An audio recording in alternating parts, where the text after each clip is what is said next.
നോക്കടാ, ഈ സമയത്ത് ഒരു പെണ്ണിങ്ങനെ ഓടണമെങ്കിൽ. തമിഴ്നാട്ടിലെ തിരുട്ട് ഗ്രാമത്തിൽ നിന്ന് ചില കള്ളികളും വന്ന് ഇറങ്ങിയിട്ടുണ്ട് കേരളത്തില്. പോലീസ് പിന്നാലെ കാണും. എന്ത് പോലീസ്? ഇത് കേസ് കെട്ടാണെന്നാ എനിക്ക് തോന്നുന്നു. വാ, വെറുതെ ഒന്ന് മുട്ടി നോക്കാം.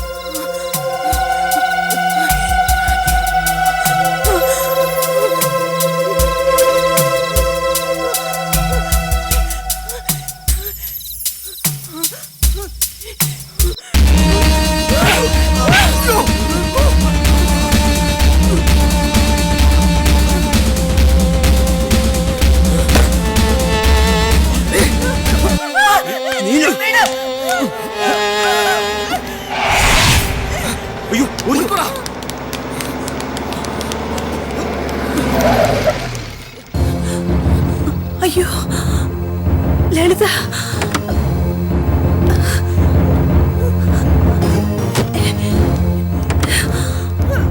ലളിതേ വാ, കാറിൽ കയറ. വരൂ, അവൻ വരും. വരട്ടെ, ഞാനവന്റെ തലയടിച്ച് പൊട്ടിക്കാം. വരൂ വരൂ, കയറ.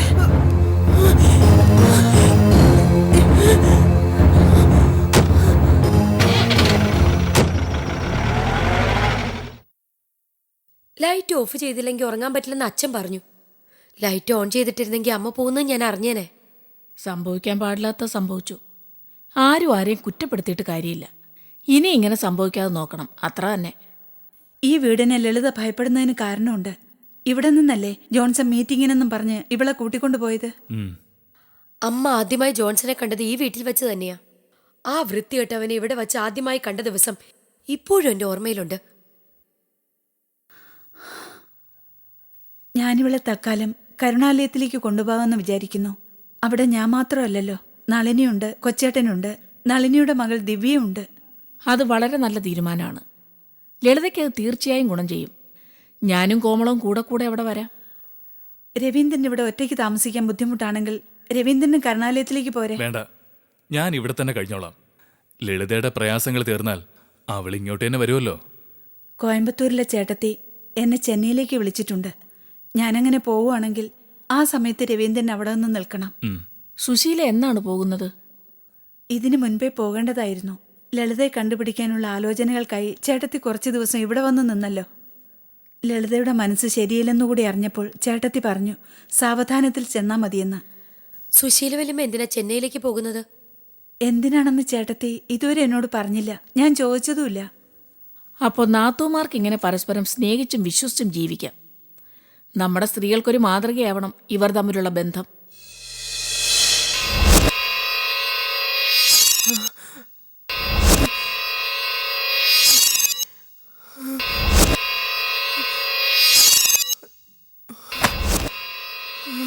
ഇങ്ങ് തന്നേക്കൂ.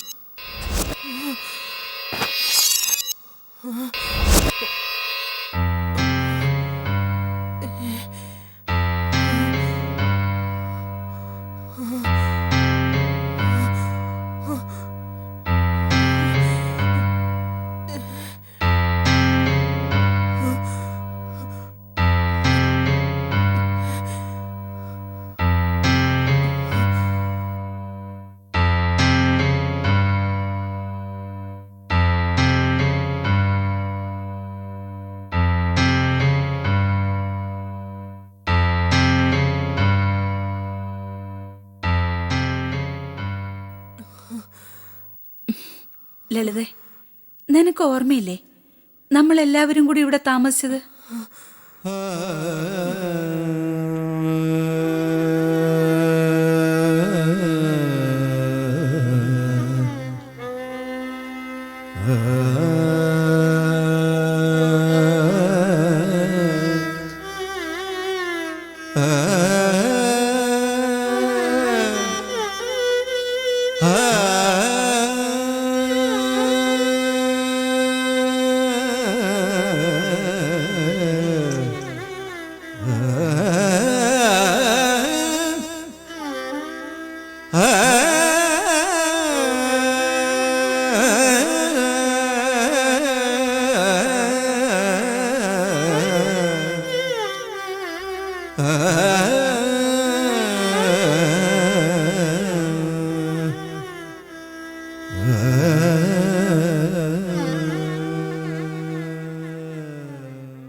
ഈ വർഷത്തെ ഇതുവരെയുള്ള കണക്ക് എനിക്ക് ഉടനെ കാണണം. അത് പ്രസാദ് സാറിനോട് ചോദിക്കണം മാഡം.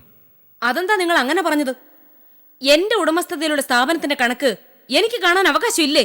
മാഡം ഇങ്ങനെയൊന്നും എന്നോട് ചോദിക്കരുത്. മാഡം ഉടമസ്ഥ തന്നെ, അത് ഞങ്ങൾക്കറിയാം. പക്ഷെ കാര്യങ്ങൾ നോക്കുന്നത് പ്രസാദ് സാറല്ലേ.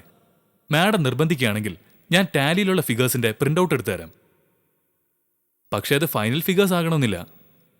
അതെന്താ അങ്ങനെ? ഫിനാൻഷ്യൽ ഇയർ എൻഡ് ആവുമ്പോൾ ഓഡിറ്ററുമായിട്ട് ഡിസ്കസ് ചെയ്ത് പ്രസാദ് സാർ ചില മാറ്റങ്ങൾ വരുത്തും. അതായിരിക്കും ഫൈനൽ ബാലൻസ് ഷീറ്റ്.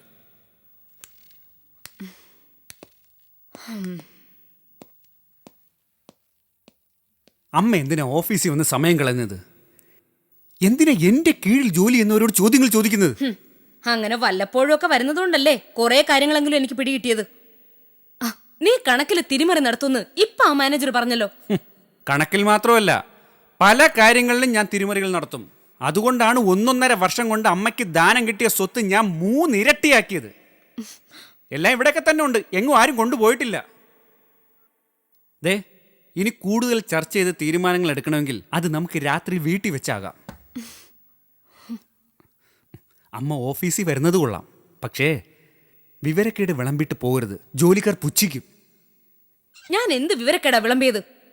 ടാലി എന്ന വാക്കിന് പകരം താലി എന്ന് പറഞ്ഞാൽ ആൾക്കാർ ചിരിക്കില്ലേ? ടാലി എന്താണെന്ന് അമ്മയ്ക്ക് അറിയില്ല. താലി എന്ന വാക്കിൽ വിശ്വാസവും ഇല്ല. എന്താ നീ പറഞ്ഞത്? കഴുത്തിലിട്ടിരിക്കുന്ന മാലയിൽ ഒരു ചെറിയ സാധനം ലോക്കറ്റ് പോലെ തൂങ്ങിക്കിടക്കുന്നല്ലോ, ഇതാണ് താലി. ഇതിന്റെ വില അമ്മയ്ക്ക് അറിഞ്ഞുകൂടന്നു. അതുകൊണ്ടാണ് എൻ്റെ അച്ഛൻ വേറെ 7-ാം കൂലി ആയിപ്പോയത്. ബാക്കി നമുക്ക് രാത്രി വീട്ടിൽ വെച്ച് സംസാരിക്കാം.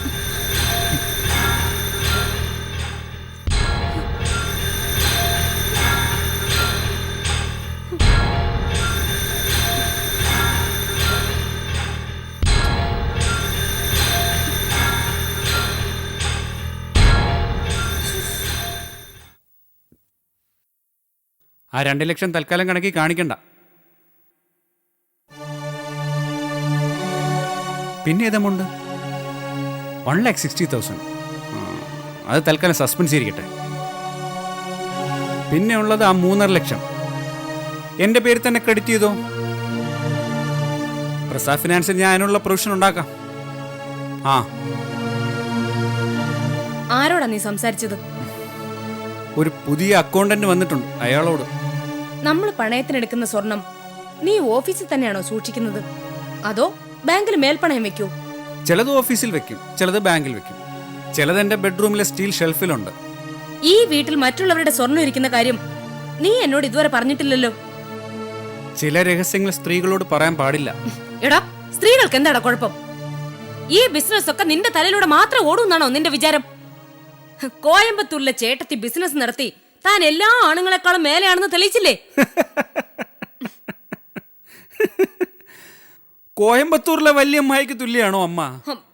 അമ്മേ, ആഴ്ച തോറും ഗോൾഡ് ഫേഷ്യൽ ചെയ്തും നരച്ചു തുടങ്ങിയ മുടി കടും കറുപ്പാക്കാൻ ഡൈ ചെയ്തും ഹൈ ഹീൽഡ് ഷൂസും ഇട്ട് നടന്നാൽ ബിസിനസ്സുകാരി ആവില്ല. എന്നോട് ചെറുപ്പക്കാരെ പോലെ ഒരുങ്ങണമെന്നും ക്ലബിൽ 5 ലക്ഷത്തിന്റെ മെമ്പർഷിപ്പ് എടുക്കണമെന്നും ആദ്യം ഉപദേശിച്ചതാരാ? നീയല്ലേ? അങ്ങനെ ഒരു തെറ്റ് ഞാൻ ചെയ്തു പോയി. പക്ഷേ അമ്മ ഇങ്ങനെ അതിരി കിടക്കൂന്ന് ഞാൻ വിചാരിച്ചില്ല. ഇപ്പൊ നാട്ടുകാർ പറയുന്നത് എന്താണെന്നറിയാവോ? അമ്മയെ കണ്ട എൻ്റെ മകളാണെന്നേ പറയൂന്ന്. ആ നാണക്കേട് കൊണ്ടാ ഞാനിപ്പോ അമ്മയെ എൻ്റെ കൂടെ ഒരിടത്തും കൊണ്ടുപോകാത്തത്. നീ എന്നെ ഒരിടത്തും കൊണ്ടുപോകാത്തത് അതുകൊണ്ടല്ല. ഞാൻ കൂടെ ഉണ്ടെങ്കിൽ നിനക്ക് എന്റെ സ്വത്ത് മുഴുവനും വിഴുങ്ങാൻ ഒക്കത്തില്ല. എൻ്റെ അമ്മേ, വിഴുങ്ങലിന്റെ എക്സ്പെർട്ട് അമ്മയല്ലേ? അമ്മ ആദ്യം അച്ഛനെ വിഴുങ്ങി, പിന്നെ 2 ചേച്ചിമാരെ വിഴുങ്ങി, ഇപ്പൊ മകനെ വിഴുങ്ങാൻ ശ്രമിക്കുന്നു. പക്ഷേ സാധിക്കുന്നില്ല. കാരണം ഈ വയറ്റിൽ തന്നെയല്ലേ ഞാൻ കിടന്നത്. പരമദ്രോഹി, നീ എന്നെ ഇങ്ങനെ ചതിക്കുമെന്ന് ഞാൻ സ്വപ്നം വിചാരിച്ചില്ല. ഞാൻ അമ്മയെ ചതിച്ചെന്ന് തോന്നൽ അമ്മയ്ക്കുണ്ടെങ്കിൽ എന്നെ അങ്ങ് പിരിച്ചു വിട്ടേരെ. മുഴുവൻ ബിസിനസ്സും അമ്മ തന്നെ നോക്കിക്കോ. ഒരു വ്യവസ്ഥയും. വ്യവസ്ഥയോ? എന്ത് വ്യവസ്ഥ? അമ്മ എന്നെ മൊത്തം ഏൽപ്പിച്ച ലിക്വിഡ് ക്യാഷ്, അതായത് കരുണ ഫിനാൻസിന്റെ ആസ്തി 1.5 കോടിയാണ്. ആ 1.5 കോടി അമ്മയ്ക്കെടുക്കാം. ബാക്കിയുള്ള എത്രയായാലും അത് എനിക്കാണ്. അതായത് അമ്മയുടെ ആസ്തിയിലുണ്ടായ ആ വർധനവ് എന്റെ കഴിവുകൊണ്ട് മാത്രം ഉണ്ടായതാണ്. അതെവിടുത്തെ കണക്ക്? ആ 1.5 കോടിക്ക് പലിശയല്ലേ, ലാഭമല്ലേ? ശരി, ന്യായമായ പലിശയും തന്നേക്കാം. അത് സാധ്യമല്ല. എന്നോട് ആലോചിക്കാതെ നീ പ്രസാദ് ഫിനാൻസ് തുടങ്ങി. ഇപ്പോഴതിന് 2 ബ്രാഞ്ചുകളുമായി. പ്രസാദ് ഫിനാൻസ് നീ നടത്തിക്കോ, കള്ള് ഷാപ്പുകളും കരുണ ഫിനാൻസും ഞാൻ നടത്തിക്കോളാം. കള്ള ഷാപ്പുകളുടെ ലൈസൻസ് അല്ലെങ്കിലും അമ്മയുടെ പേരിലാണ്. പക്ഷേ അമ്മയ്ക്ക് ആ കച്ചവടം നടത്താൻ പറ്റുമോ? അത് നീ അറിയണ്ട. എന്റെ പേരിലുള്ള എല്ലാ കമ്പനികളും ഞാൻ തന്നെ നടത്തും.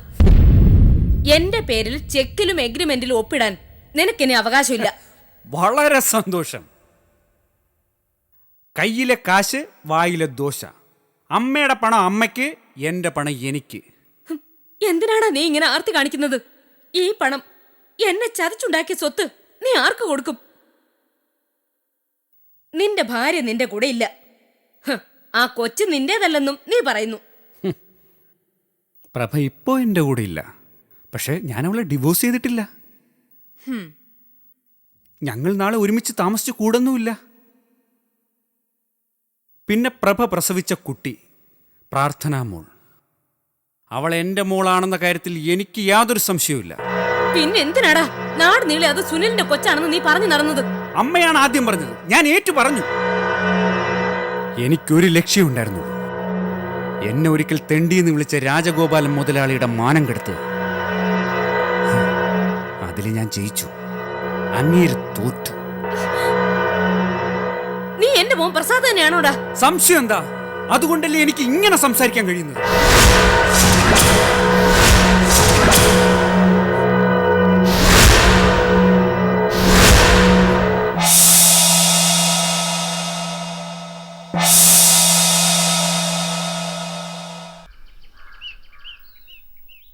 എന്റെ ബിസിനസ് ഇനി ഞാൻ നേരിട്ട് നോക്കി നടത്താൻ തീരുമാനിച്ചു. അതുകൊണ്ട് ഇനി പണം എന്റെ കയ്യിൽ നേരിട്ട് തരണം. വിവരങ്ങളൊക്കെ ഞാൻ അറിഞ്ഞു. എന്റെ ഷാപ്പ് ഒരു ദിവസം പ്രസാദ് സാർ റൗഡികളായിട്ട് വന്ന് തല്ലി തകർത്തതല്ലേ? അന്നല്ലേ അനിരുദ്ധ സാറിന്റെ തല പൊട്ടിയത്? എനിക്കതിലൊരു പങ്കുമില്ലെന്ന് രാമകൃഷ്ണൻ അറിയില്ലേ? എങ്കിലും മോനെ കണ്ണുടച്ച് വിശ്വസിക്കുന്ന അമ്മയോട് പ്രസാദ് സാർ ഇങ്ങനെ ചെയ്തല്ലോ. അതിനെക്കുറിച്ചൊന്നും കൂടുതൽ സംസാരിക്കണ്ട. ഞാൻ പറഞ്ഞതുപോലെ ചെയ്യണം. പെണ്ണാണെന്ന് കരുതി പറ്റിച്ചു കളയാന്ന് വിചാരിക്കരുത്. അയ്യോ ചേച്ചി എന്താ ഇങ്ങനെ സംസാരിക്കുന്നേ? ഈ രാമകൃഷ്ണൻ അത്രക്കാരനല്ല. പിന്നെ ഒരു കാര്യം പറഞ്ഞ ചേച്ചി മറ്റൊന്നും വിചാരിക്കരുത്. എന്താ? ചേച്ചി പോയി ക്ഷമ പറഞ്ഞ് അനിരുദ്ധ മുതലാളി ഇങ്ങ് വിളിച്ചോണ്ട് വരണം. ഈ ബിസിനസ്സിൽ അദ്ദേഹത്തിനല്ലേ കൂടുതൽ പരിചയം. അദ്ദേഹം ഇപ്പൊ എന്റെ മരുമകളുടെ വീട്ടിലാ താമസം. എനിക്ക് അവളുടെ മുമ്പിൽ പോയി തല കുനിക്കാൻ വയ്യ. അനിരുദ്ധ മുതലാളിയോട് ഞാനൊന്ന് സംസാരിച്ചു നോക്കാം. അത് തന്റെ ഇഷ്ടം. അങ്ങേര് ഇങ്ങോട്ട് വരുന്നെങ്കിൽ വന്നോട്ടെ, ഞാൻ പോന്നു.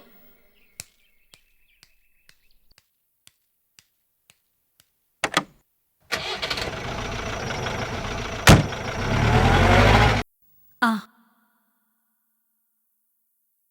ശരി ശരി ചേട്ടത്തി, ചേട്ടത്തി പറയുന്ന പോലെ ചെയ്യാം. ശരി, ഞാൻ വിളിക്കാം. ചേച്ചി, സരോജത്തിന്റെ വീട്ടിലെ കാര്യങ്ങളൊക്കെ ചേച്ചി അറിഞ്ഞോ? എന്ത് കാര്യം? സരോജൻ പ്രസാദിനെ കൊണ്ട് വേറെ പെണ്ണ് കെട്ടിച്ചോ? അതെങ്ങനെ നടക്കും? പ്രഭയും പ്രസാദും തമ്മിലുള്ള വിവാഹബന്ധം ലീഗലായി വേർപെടുത്തിയിട്ടില്ലല്ലോ. അതൊന്നും അല്ല, അമ്മയും മകനും തമ്മിൽ പിണങ്ങി. രാജമ്മ ചേച്ചി അവിടെ കുറച്ചു ദിവസം താമസിച്ചപ്പോഴേ ഞാൻ സംശയിച്ചതാ. അമ്മയുടെ പങ്ക് അമ്മയെ നിർവഹിച്ചു കാണും. പക്ഷെ അമ്മയെ ഇറക്കി വിട്ടത് സരോജവും മകനും ചേർന്നല്ലേ? കണക്കുകളിൽ കൃത്രിമം കാണിച്ച് പ്രസാദ് സ്വന്തം പേരിൽ രഹസ്യമായി ബാങ്ക് തുടങ്ങിയതാണ് പിണക്കത്തിന് കാരണം. പിന്നെ 1ഉം 2ഉം പറഞ്ഞ് അമ്മയും മകനും ശരിക്കും ശത്രുക്കളായി. പ്രസാദുമായി സരോജൻ പിണങ്ങിയ ബ്ലേഡ് കമ്പനിയും കള്ളുഷാപ്പുകളും ഒക്കെ ആര് നോക്കി നടത്തും? സരോജത്തിനാണെങ്കിൽ ഇംഗ്ലീഷ് ശരിക്കറിഞ്ഞൂടാ.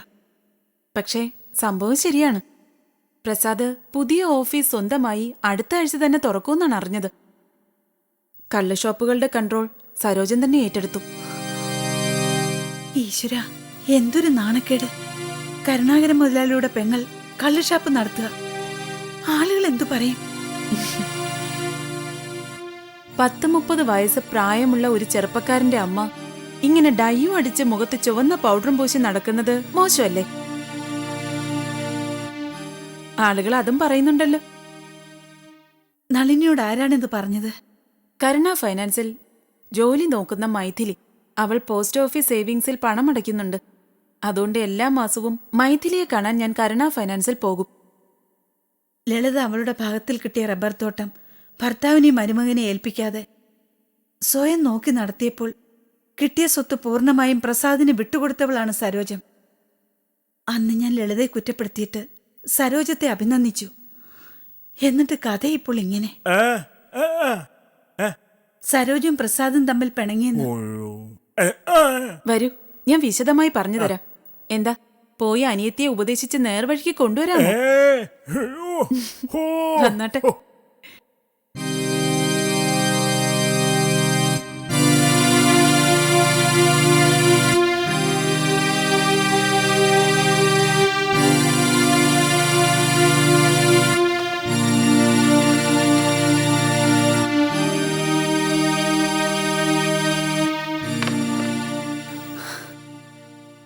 എന്തിനു വെറുതെ പാഴ്വേല?